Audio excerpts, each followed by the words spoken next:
Fair City, there is a certain urgency around it moving from Dublin 4.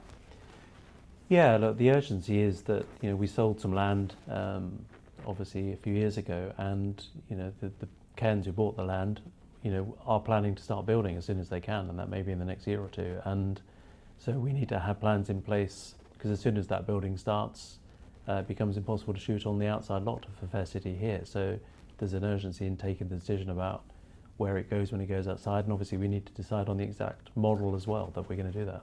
And you've had tacit expressions of interest already from the independent sector? Yeah, informal expressions of interest. Yeah, some independents saying they're interested in it, and they'd like to have further discussions with us. Yeah. And you'll obviously have to go, not so much to tender, but into contractual talks about quality standards, production levels, and so on and so forth. Yeah. You still anticipate it'll be X number of episodes a week, or do you think that will change under the new model? Look, I don't know. I would assume it'd be the same number of episodes a week. It's a hugely valuable program to us. It does really well on TV, but also on the player. So it's in that golden spot for us. And it's also really important, it's an important part of Irish drama overall, because new writers, new actors, it's a great route for them into drama.